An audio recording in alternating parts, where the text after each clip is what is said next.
दोस्तों नमस्कार। क्या आप जानते हैं भारत की संसदीय व्यवस्था को? क्या आप अपने संविधान के बारे में जानते हैं? और जानते हैं तो चुप क्यों है? और नहीं जानते तो अब तक आप अपने संविधान से क्यों दूर रहे? क्योंकि संविधान ही तो वह चीज है जिसके आश्रय हम और आप सही और गलत में फर्क समझ सकते हैं। संविधान ही वह ताकत है जहाँ पर हम निर्णय ले सकते हैं कि हमारे लिए क्या सही और क्या गलत है।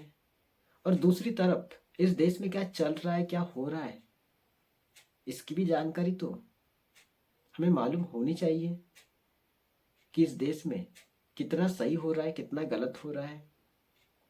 आइए हम आपके सामने इस देश की हकीकत रखें, लेकिन उससे पहले रेफरेंस के तौर पर हम जिन बातों का जिक्र कर रहे हैं, इस देश को चलाने वाले रिप्रेजेंटेटिव्स जिनकी मौजूदगी संसद के भीतर, लोकतंत्र के मंदिर के भीतर आपको दिखाई देती है। अलग अलग राज्यों की विधानसभाओं के भीतर भी आप उन्हें देख पाते हैं, जो कि इस देश के लिए कानून बनाते हैं। और इस देश को संभालने वाले, इस देश के ब्यूरोक्रेट्स, इस देश की नौकरशाही, जिसमें हवलदार से लेकर कलेक्टर, कमिश्नर, सचिव तक के ब्यूरोक्रेट्स को अपने सामने रख लीजिए और ध्यान दीजिए, ये सभी संविधान की शपथ भी लेते हैं और लोकतंत्र और संविधान की दुआई भी करते हैं। लेकिन क्या आप इन्हें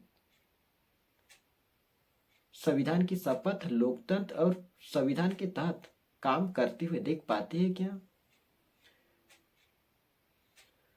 इस देश को चलाने वाले और इस देश को संभालने वाले अगर ये दोनों अलग अलग अपनी भूमिका संविधान के तहत निभाते हैं तब तो ठीक है, लेकिन इस देश को चलाने वाले और इस देश को संभालने वाले अगर ये एक हो जाए तब तो बड़ी मुश्किल होगी। और शायद मौजूदा वक्त का सच यही है कि इस देश को चलाने वाले और इस देश को संभाल पाने वाले वाले एक तरफ इस देश का शासन और एक तरफ, दूसरी तरफ इस देश का प्रशासन, दोनों आपको मौजूदा वक्त में एक जैसे ही दिखाई देंगे। यानी मौजूदा वक्त में इस देश की व्यवस्था में शासन और प्रशासन एक साथ आपको दिखाई देगा और जनता अलग थलग दिखाई देगी। जबकि होना तो यह चाहिए था कि इस देश का प्रशासन जनता के साथ दिखाई दे, लेकिन वह सब स्थिति इस दौर में गायब दिखाई देगी। सिस्टम ही मौजूदा वक्त में सरकार का हिस्सा बन जाए तो मौजूदा वक्त में यह इतनी भयावह त्रासदी है जिसमें आप कुछ भी सवाल कर लीजिए, आपको जवाब मिलेंगे नहीं।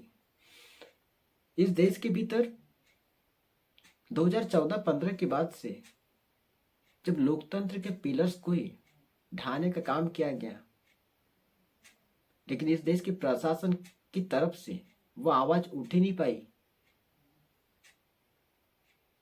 कि वो मीडिया की भूमिका को स्वतंत्र करा सके।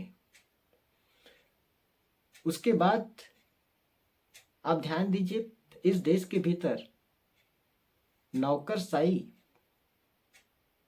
भी सत्ता की हाँ में हाँ मिलाती चले गई, लेकिन उसी नौकरशाही ने इतनी हिम्मत दिखाई नहीं जो कि अपने तौर पर संविधान के तहत वो काम करने के लिए स्वतंत्र है। संविधान ने तो उसे उन्हें इतने सारे अधिकार दे रखे हैं कि सरकार यदि गलत है तो उसे भी वह सही राह दिखाए, और सरकार फिर भी नहीं मानती तो सरकार पर भी कार्रवाई करे। ये सारे अधिकार संविधान ने इस देश की नौकरशाही को दे रखे हैं। बावजूद इसके इस दौर में वही नौकरशाही सरकार की हाँ में हाँ मिलाती हुई आपको नजर आएगी। इस देश के भीतर टैक्स पेयर्स के पैसे का किस तरह से मिसयूज होता गया, किससे छुपा नहीं है। प्रचार प्रसार पर पैसे खर्च करना, लेकिन वहां पर भी इस देश की ब्यूरोक्रेट्स ने उस सरकार को रोका नहीं है। जो पैसे इस देश की जनता के टैक्स पेयर के पैसे मिसयूज होता गया, लेकिन वो आवाज इस दौर में आपको गायब दिखाई दी।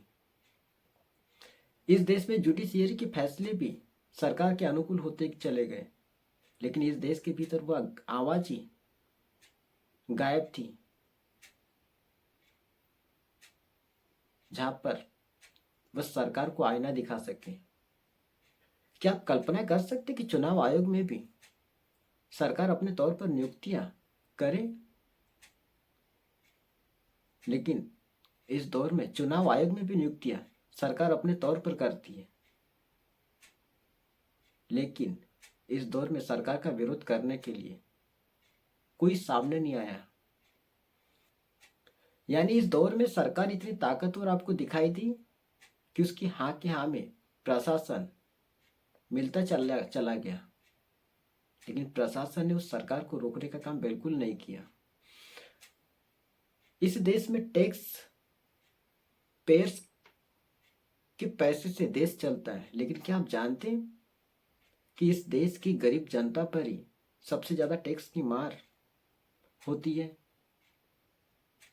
मिडिल क्लास पर ही सबसे ज्यादा टैक्स का बोझ बढ़ते चले जाता है।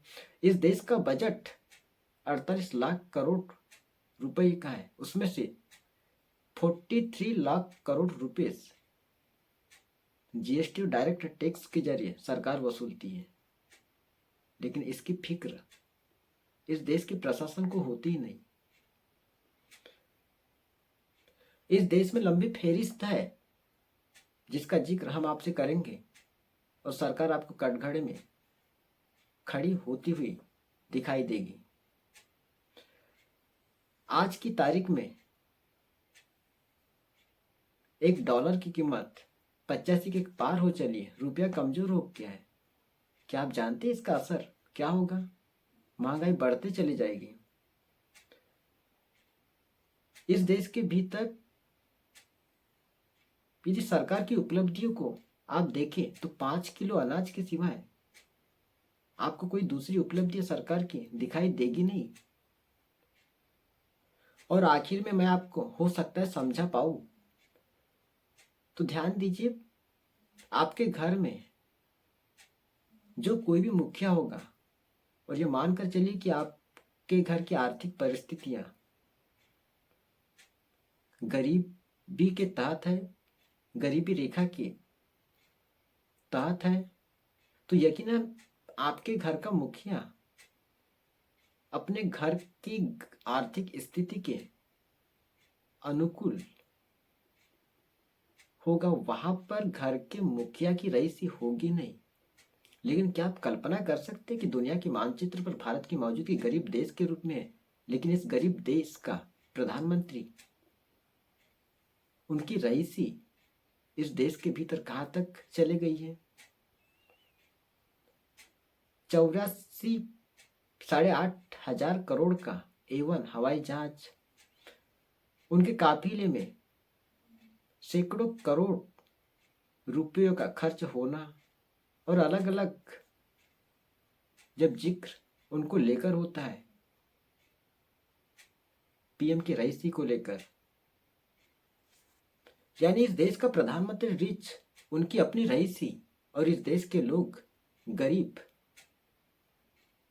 और प्रधानमंत्री के दिल दिमाग का ताल्लुकात लोगों से है ही नहीं, उस राजनीति से है ही नहीं जहां पर वो जनता से जुड़ सके। मणिपुर 1 साल से ज्यादा वक्त का हो गया है, वहां पर 67,000 लोग विस्थापित हो चुके हैं, इसमें भी 14,000 स्कूली छात्र हैं।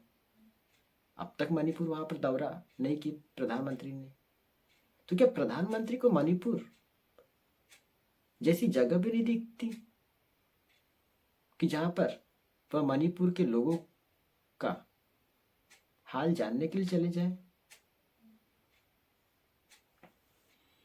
और हमने जब कहा कि इस देश के भीतर अलग अलग फेरिस्त, अलग अलग मुद्दे दिखाई देंगे, महंगाई को रोकने के लिए सरकार के पास कोई विजन नहीं दिखाई देगा आपको।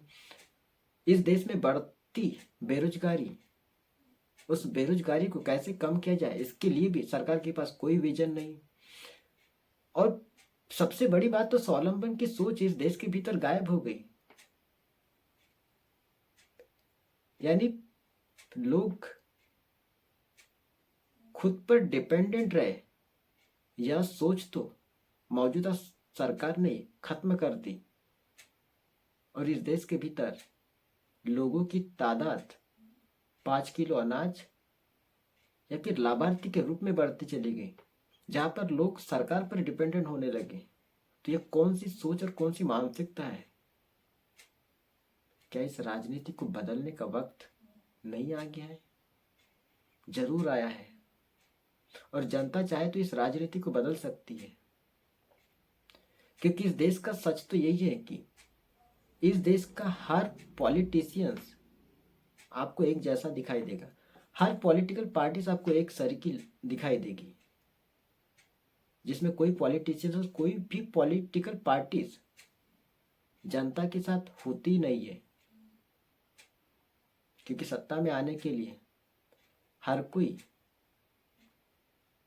जिक्र जरूर करती है कि हम आपके लिए ये करेंगे, हम आपके लिए ये करेंगे, लेकिन हकीकत तो ये है कि सत्ता में आते हुए हर किसी के रंग रूप बदल जाते हैं और सभी आपको एक सरीकी नजर आती है। और मौजूदा वक्त का सच भी यही है।